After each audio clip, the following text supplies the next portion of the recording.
aitah for telling my boyfriend I won't meet his family until he stops texting his ex goodnight when I first met Ryan. I thought he was the kind of man who'd finally make me feel safe. He listened when I talked. He noticed the smallest things, how I flinch at thunder, how I like my coffee bitter, how I read the endings of books first because I hate surprises. He made me feel chosen. At least, that's what I thought. We'd been dating for 7 months when I first saw the text. It was midnight. His phone buzzed, lighting up the dark room. I wasn't trying to snoop. It was just there, right beside my hand. The notification read, "Emily, good night, Rye. Sweet dreams." I froze. The name was familiar, too familiar. Emily, his ex-girlfriend of 3 years. The one he claimed was completely out of his life. When I asked him about it the next morning, he didn't even look guilty. He just smiled and said, "We're friends now. You don't have to worry." But something about the way he said it, that you don't have to worry, made me feel like that's exactly what I should do. A few weeks later, he invited me to meet his family. "They're dying to meet you," he said. "Especially my mom. She already calls you my future wife." I wanted to be happy. I really did. But the night before we were supposed to drive to his parents' house, I saw another text. "Emily, good night. I miss how we used to talk before you fall asleep. Ryan, good night, M. Sleep well." That was it. The calm I'd been holding on to finally cracked. "Ryan," I said quietly, "I'm not going tomorrow." He frowned. "What do you mean?"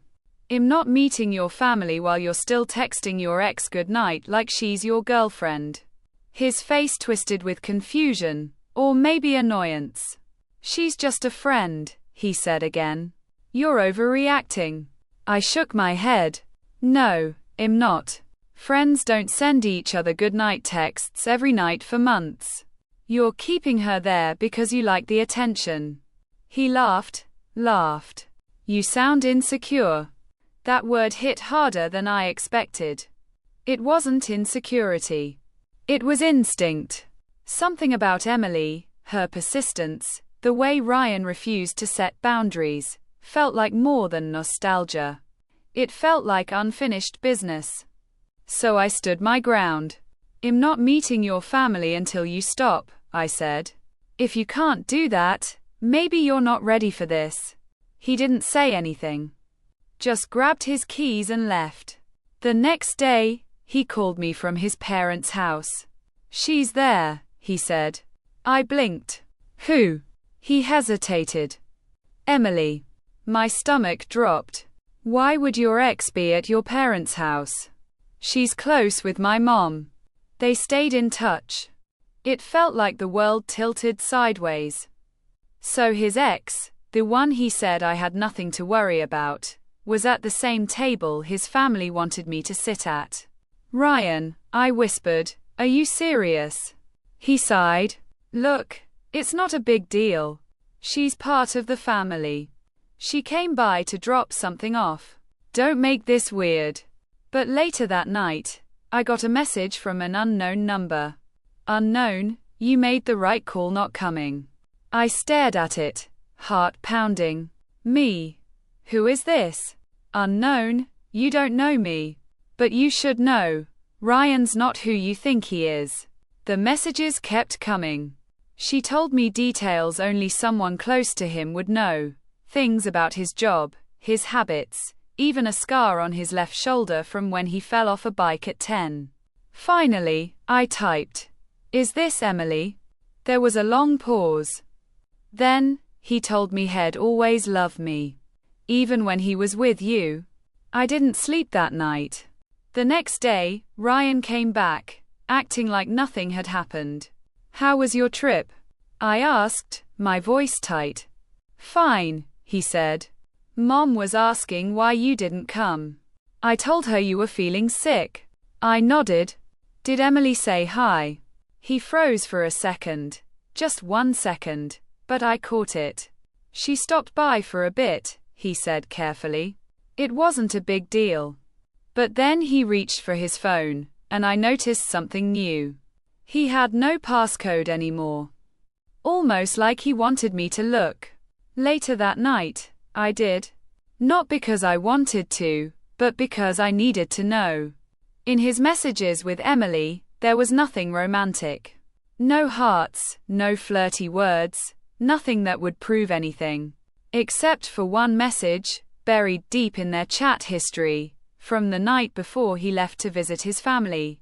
Emily, if she finds out, you'll lose both of us.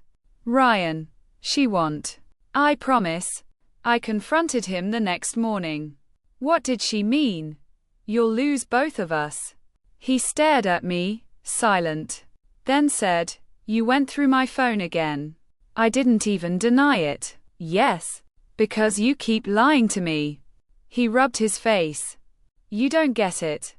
Emily went through something dark after we broke up. I'm the only person who knows everything. If I cut her off, she might hurt herself. I swallowed hard. Then get her help. But don't act like it's your job to save her while you're with me. He looked at me, really looked at me, like it said something cruel. She needs me, he whispered. And I don't. I asked. He didn't answer. That night, I left his apartment with my things. He didn't try to stop me. Didn't call. Didn't text. 3 days later, I saw a photo on social media. Ryan, at a family dinner. Smiling. And sitting next to him, Emily, her hand resting on his. The caption read, so glad to have everyone together again. I didn't comment. I didn't reach out.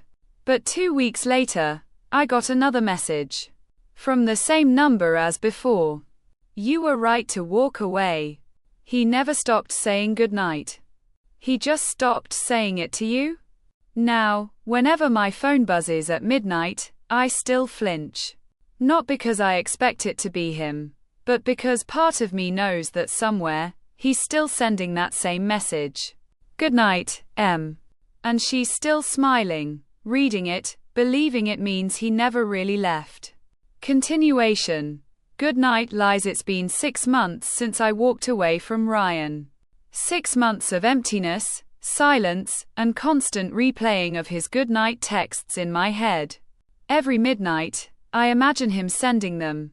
Every day, every night, pretending to care about someone he claimed to love, someone who isn't me. I thought leaving would be enough. I thought distance would give me peace. But peace didn't come. It started with a message from an unknown number. Hi. I think you should know the truth about Ryan. I froze. My heart started pounding. I debated ignoring it. But something, maybe curiosity, maybe rage, made me open it. He's still texting her every night. But it's not just Emily. He's been doing this with other women. I have proof.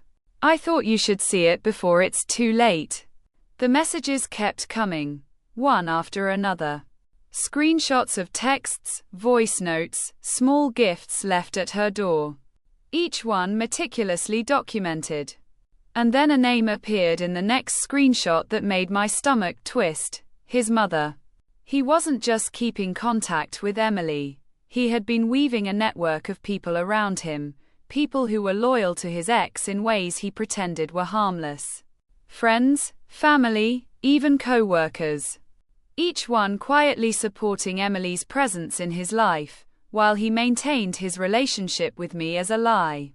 The more I dug, the clearer it became. Ryan had never stopped thinking about Emily. He had lied for months, years even, about who mattered most to him. And the cruelest part, he had convinced me I was overreacting. That I was insecure. That I was imagining threats where there were none. The last message on the unknown number read, "She's coming. Be ready." I tried calling Ryan. Of course, no answer. His phone went straight to voicemail. That night, I heard a knock at my door. It was too late for visitors. I peeked through the peephole. There she was. Emily.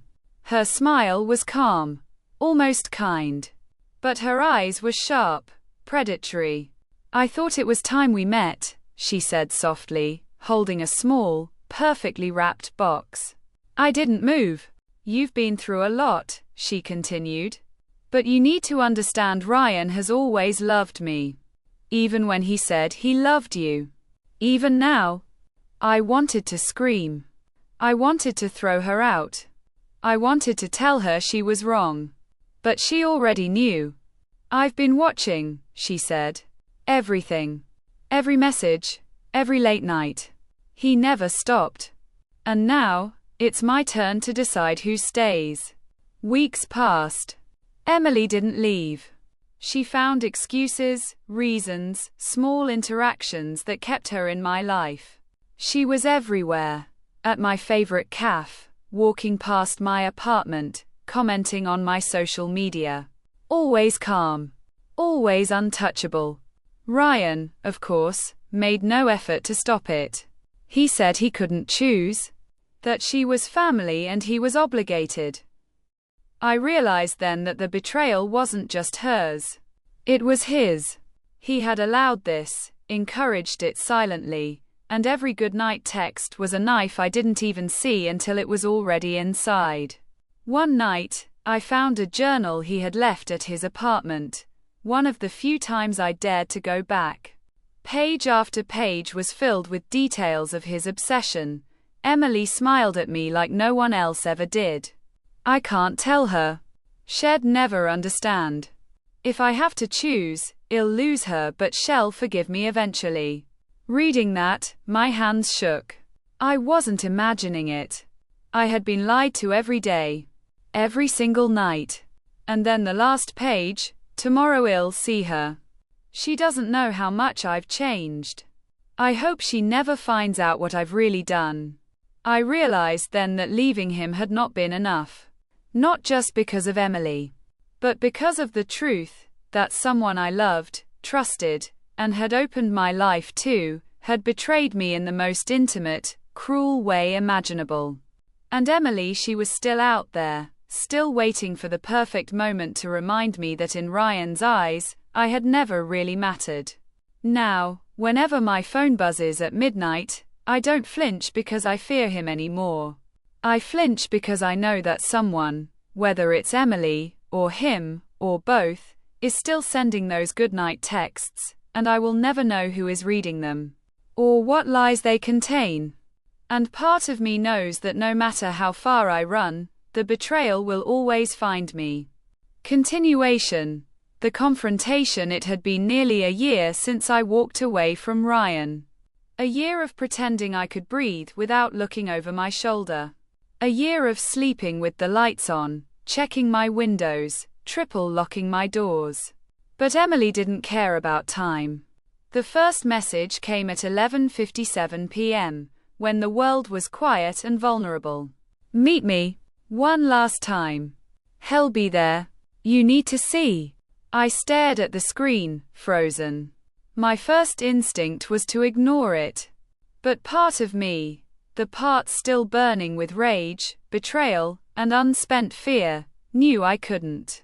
If I wanted closure, if I wanted answers, I had to go. We met at a cabin deep in the woods, the same place where Ryan had disappeared months ago. The forest smelled like damp earth, fallen leaves, and something metallic I couldn't place. Emily was already there, standing in the shadows near the door. She smiled, soft and calm, like a predator. "You came," she said.